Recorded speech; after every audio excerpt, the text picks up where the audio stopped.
Imagine fighting for years, just enduring these agonizing medical treatments, sacrificing your savings, all just to achieve your one ultimate dream of having a child. Right. You're putting absolutely everything on the line. Exactly. And then, you finally get that child, you bring them home, and amidst all the joy, you suddenly find yourself feeling completely, just utterly suffocated by them. Oh, wow.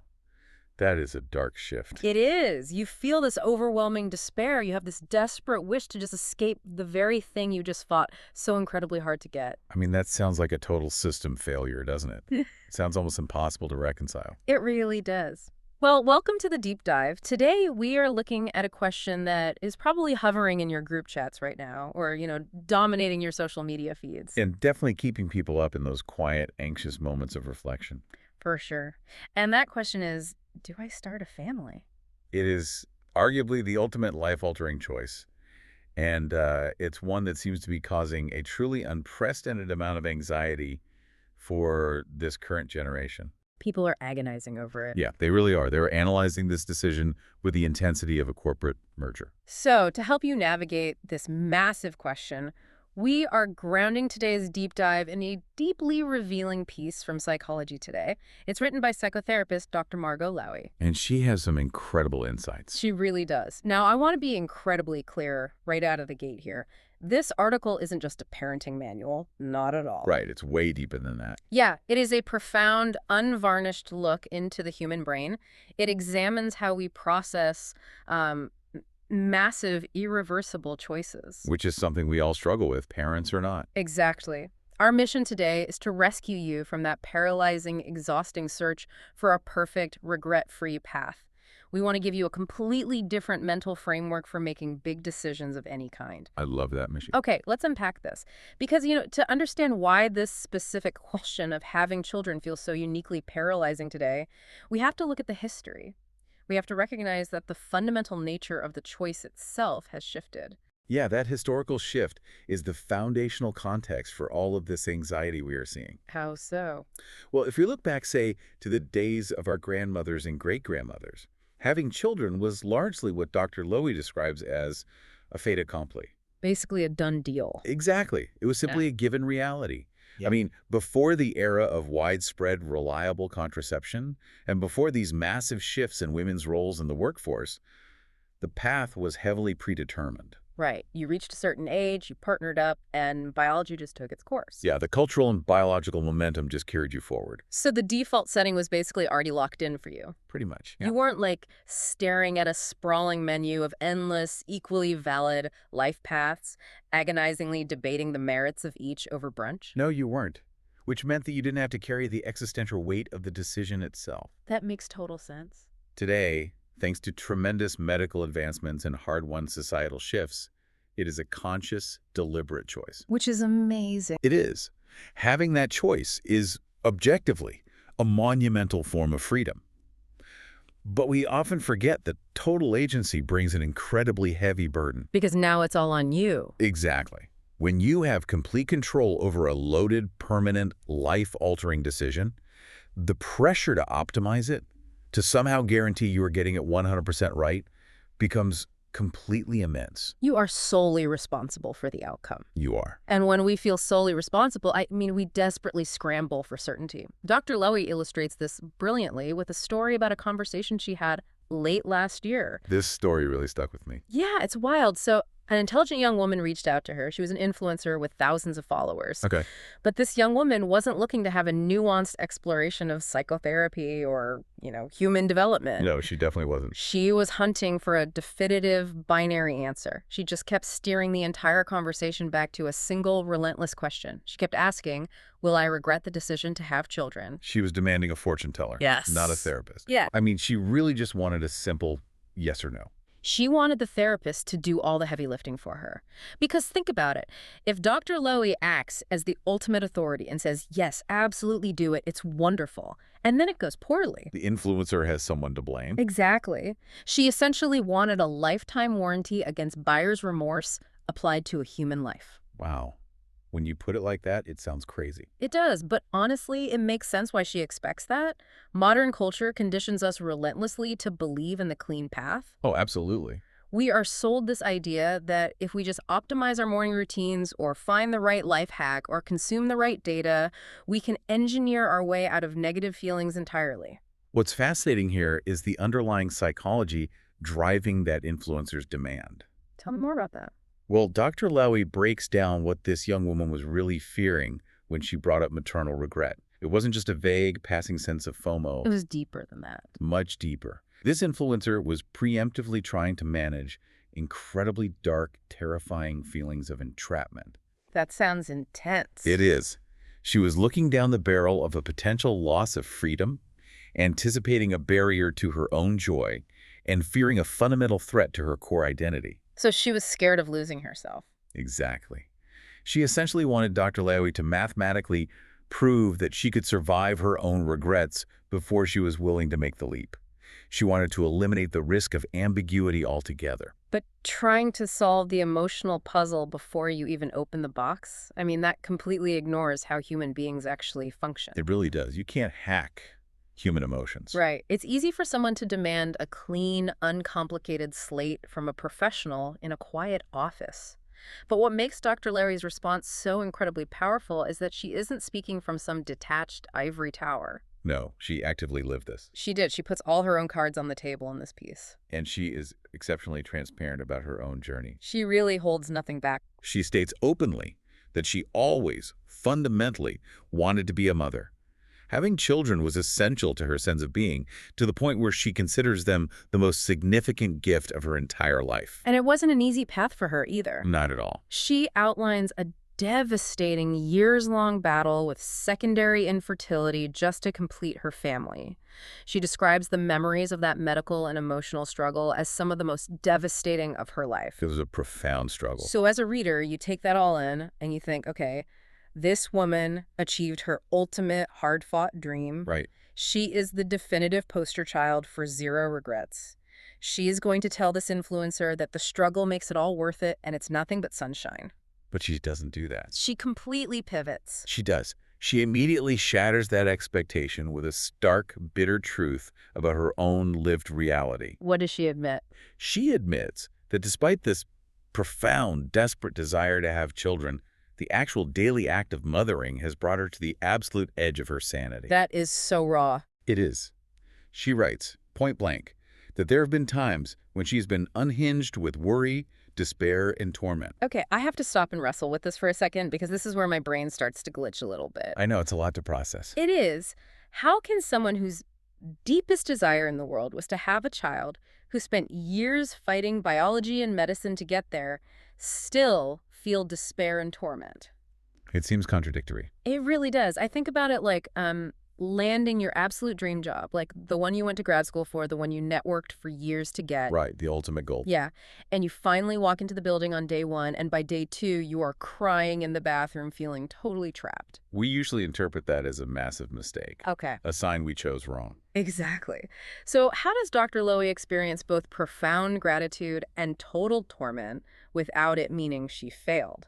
That exact tension you were describing is the core psychological concept of her entire framework. Okay, lay it on me. It is a phenomena known as maternal ambivalence. Maternal ambivalence. Yes. And we need to be very careful with that term because in everyday conversation, if I say, I am ambivalent about where we go for lunch. It means you don't care. You're fine with whatever. Right, it means apathy.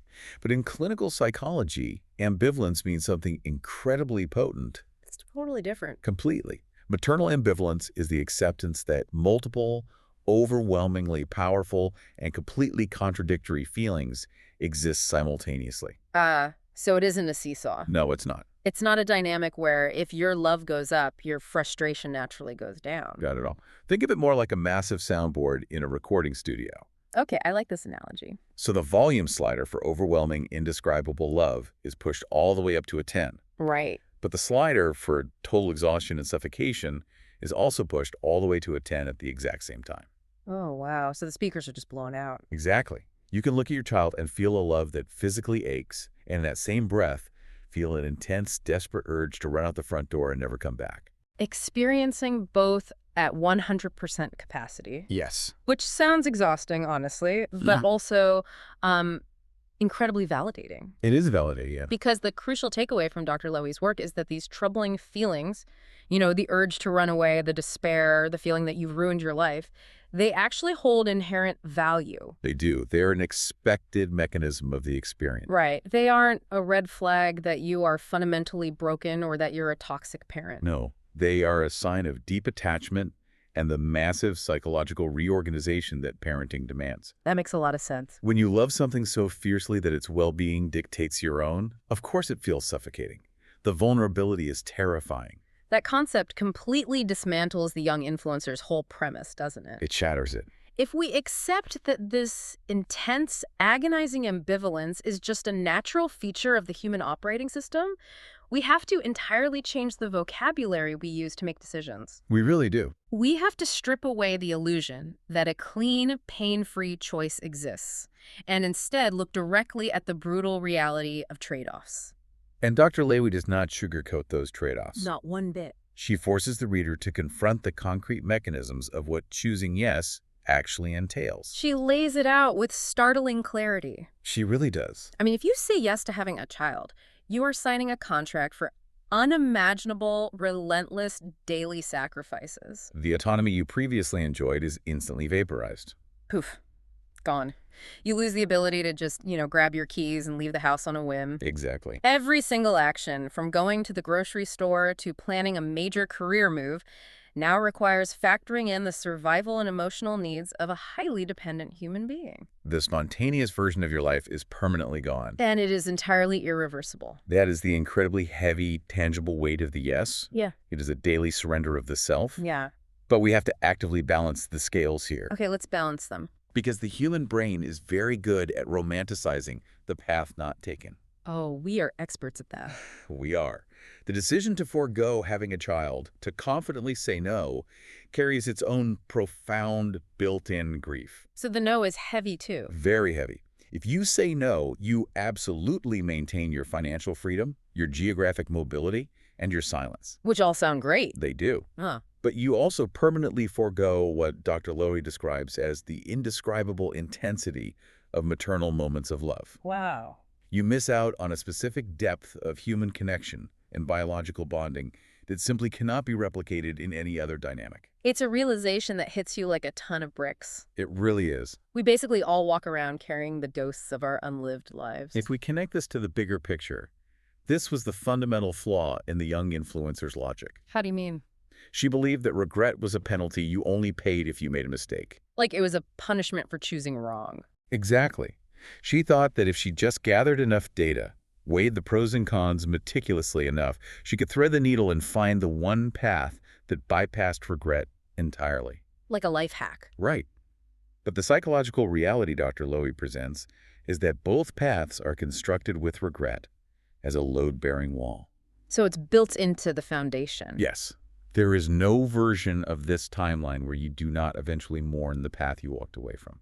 So what does this all mean? Honestly, it's a terrifying thought at first glance. It is scary to think about. The idea that you are guaranteeing yourself pain no matter what you do. But, the longer you sit with it, the more liberating it actually becomes. How so? Well, if avoiding regret is a completely impossible, rigged game, you can finally stop playing it. Oh, that's a great way to put it. You can stop trying to outsmart human nature. But that still leaves a really practical problem. Which is? If both paths lead to mourning, how do you keep from just freezing up in analysis paralysis? How do you actually put one foot in front of the other and make a move? That exact dilemma is what prompted Dr. Lowy to offer a radical, albeit challenging, shift in perspective to the young woman sitting across from her. Okay, what was it? She refused to give her a definitive yes or no answer. Good for her. Instead, she offered a simple linguistic trick that completely rewires the psychological framework of how we process choices. This shift is the absolute centerpiece of the source material. It is brilliant in its simplicity. I am ready. Dr. Lowy told her to stop structuring her thoughts around the word OR and intentionally force her brain to adopt the word AND. Swapping or R for A and D. Yeah. It sounds almost too easy, but when you apply it, it actually breaks your brain a little bit. Because our brains are evolutionarily hardwired to prefer OR. We love a binary, we do. Binary thinking, categorizing things as safe or dangerous, good or bad, right or wrong. It's a cognitive shortcut. It keeps things simple. Right. It requires very little energy and gives us a false sense of control over an unpredictable world. Okay, so where does A&D come in? Ambiguity, on the other hand, requires massive cognitive processing power. It feels like a threat. Hmm. We desperately want to know, will I be happy or sad? Will I be fulfilled or resentful? We want the clean answer. But human emotion doesn't operate in binary code. We are entirely capable of holding deeply conflicting truths at the exact same time. We contain multitudes, right? Exactly. To pretend otherwise is to fight your own biology. Dr. Lowy illustrates this by breaking down the realities of mothering into these just brilliant pairings. These are so powerful. She tells the influencer that you don't get to filter out the bad drops of water. You have to drink the entire glass. I want to look at how she phrases these because the rhythm of it really drives the concept home. Let's hear them. She tells her it's never just a question of pain or relief. Right. It's pain and relief. The exhaustion of a sleepless night paired instantly with the relief of a child finally resting against your chest. Yes, it's not happiness or sadness. It's happiness and sadness. The immense joy of watching them grow, completely intertwined with the quiet grief of realizing they don't need you as much anymore. Oh, that one hurts. It's not loss or gain. It is loss and gain. You lose your spontaneous weekends, but you gain a gravity and a purpose that anchors you to the world. It's beautiful, really. It is. And ultimately, she says, it is not regret or no regret. It is regret and no regret. Just listening to that back and forth highlights the immense emotional capacity that living requires. It asks a lot of us. It does. It forces the brain to lower its threat response to ambiguity. This raises an important question for you, the listener. What's the question? Can you tolerate the tension of opposing feelings? Hmm. Because that is the true metric of readiness. The answer to the parenthood question isn't a spreadsheet of pros and cons resulting in a neat yes or no. Throw the spreadsheet out. Exactly. The real answer lies in evaluating your own strength to live with conflicting emotions. That is so profound. Can you accept that whatever decision you make will be marked with continual, unavoidable struggle? And can you commit to holding the joy and the sorrow in the same hand? Well, here's where it gets really interesting. Oh, yeah. The influencer hated that answer. She rejected it entirely, didn't she? She did. She wanted Dr. Lowy to act as an emotional shield. She was clinging to that warranty idea. Exactly. She wanted a guarantee so badly that she essentially tried to bait the therapist into making the call for her just so she could argue against it. Oh. She didn't want the responsibility of the A&D. But as Dr. Lowy points out, there is no escape hatch from the human condition. There really isn't. At a certain point, the data gathering has to stop, and it simply requires a leap of faith. A leap of faith is fundamentally different from a calculated risk. How so? A leap implies acting without the safety net of a guarantee. It requires stepping out into the vast unknown, fully accepting that your A&D, your joy and your grief, your certainty and your doubt is coming with you for the entire ride. And this is where we need to bring this out of the therapist's office and apply it directly to you, the listener. It applies to so much more than just parenting.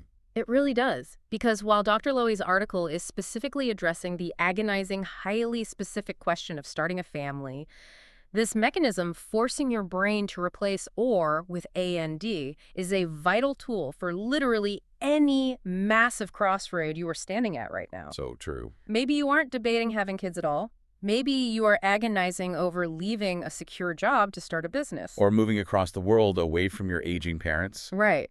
Or finally walking away from a decade-long relationship. We trap ourselves in these holding patterns, waiting for a magical, frictionless choice to reveal itself. A choice that is entirely free of sadness, doubt, or collateral damage. But that frictionless choice is a myth. It doesn't exist. You don't need a warranty to move forward. You just need to build the emotional endurance to hold the A&D. And to build on that idea of shifting our mindset, I want to leave you with a final thought to mull over. Go for it. We've spent this entire time talking about how the A&D framework can help you unlock your future choices. But consider how this same concept can completely transform how you view your past.